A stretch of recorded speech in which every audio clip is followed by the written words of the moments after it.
రైతు సమస్యల్ని ప్రభుత్వం దృష్టికి అలాగే సీఎం దృష్టికి తీసుకురావడానికి బీఆర్ఎస్ పార్టీ కార్యకర్తలు అలాగే యువజన విభాగం చాలా వినూత్న రీతిలో తమ నిరసన వ్యక్తం చేశారు. ఈరోజు తెలంగాణ భవన్లో వాళ్ళంతా బ్లడ్ డొనేషన్ చేశారు.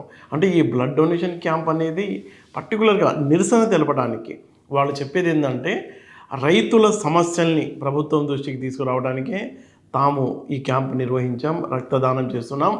ఏదైతే రక్తాన్ని దానం చేస్తున్నామో ఆ బ్లడ్ ప్యాకెట్లని సీఎం రేవంత్ రెడ్డి ఇంటికి వెళ్ళి ఆయన ఇంట్లో అందిస్తామని మొత్తం బీఆర్ఎస్కు సంబంధించిన క్యాడర్ అంతా హంగామా చేసింది. ఈ సందర్భంగా తెలంగాణ భవన్ వద్ద ఉద్రిక్త పరిస్థితులు నెలకొన్నాయి. పోలీసులకు అలాగే బీఆర్ఎస్ కార్యకర్తల మధ్య వాగ్వివాదం జరిగింది, తూపులాట జరిగింది. అయితే వాళ్ళందరూ ముందుకు వెళ్ళడానికే సీఎం ఇంటి వైపుకి వెళ్ళడానికే ప్రయత్నం చేయడంతో పోలీసులు వాళ్ళని అరెస్ట్ చేసి తరలించారు బయటికి పిఎస్కి.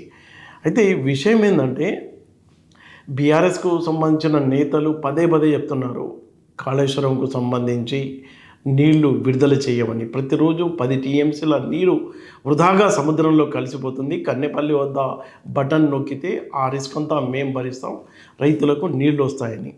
అయితే ఈ కాళేశ్వరంలో భారీ ఎత్తున అవినీతి జరిగింది.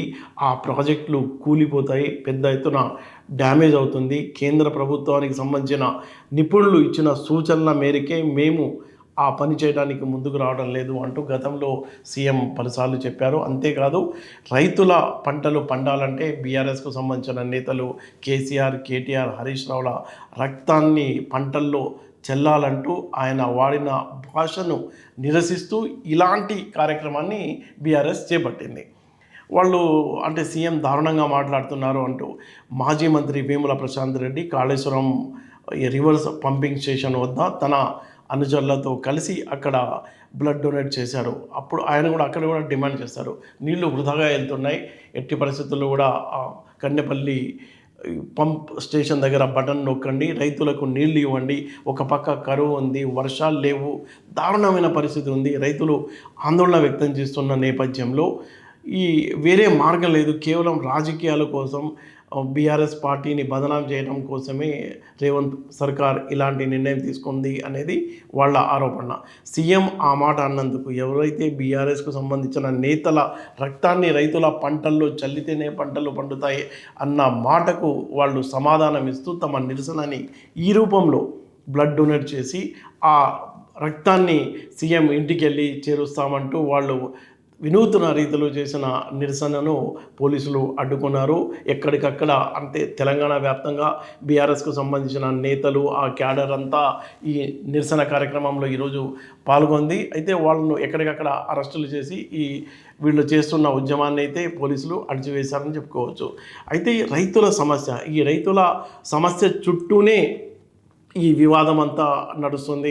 ఒక పక్కేమో కాళేశ్వరంలో జరిగిన భారీ అవినీతి, ఆ అవినీతి పైన విచారణ జరుగుతున్న నేపథ్యంలో ఏదైతే ప్రాజెక్టుకు పగుళ్ళు వచ్చాయని ఒక రకమైన భయం ప్రకటిస్తుందో ప్రభుత్వం, అలాగే టెక్నికల్కు సంబంధించిన నిపుణులు వీళ్ళు అంటే ప్రతిరోజు ఇంత నీళ్లు వృధాగా 10 టీఎంసీల నీళ్లు వృధాగా సముద్రంలో కలిసిపోతున్న నేపథ్యంలో ఏదైతే ప్రాజెక్టు రైతుల ప్రయోజనాల కోసం డిజైన్ చేశారో వాళ్ళకు గనుక రైతుల పంటలకు గనుక నీళ్లు విడుదల చేస్తే ఒక పక్క పంటలు పండుతాయి, రైతులు బాగుంటారు అనేది బీఆర్ఎస్ వాదన. ఒక పక్క బీఆర్ఎస్ వాదన, మరోపక్క కాంగ్రెస్ వాదన మధ్యలో ఏమవుతుంది అనేది అంటే ఈ ప్రాజెక్టుల ద్వారా నీళ్లు విడుదల చేస్తారా లేదా ఎక్స్పర్ట్ కమిటీ చెప్పినట్టు మొత్తం అంటే ప్రాజెక్టులు మొత్తం కూలిపోయే ప్రమాదం ఉంది అన్న నేపథ్యంలో ప్రభుత్వం ఇప్పుడైతే నీళ్లు అక్కడ నింపడం లేదు, కిందకు వదలడం లేదు.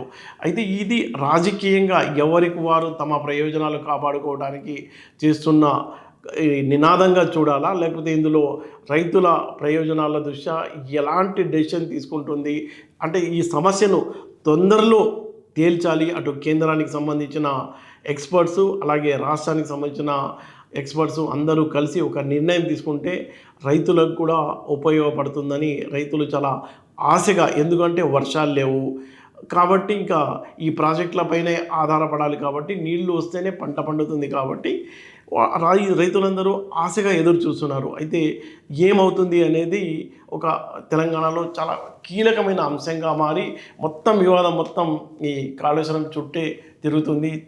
తెలంగాణలో ఎవరు మాట్లాడుకున్నా, రైతులు మాట్లాడుకున్నా ఈ అంశం పైనే మాట్లాడుకుంటున్నారు.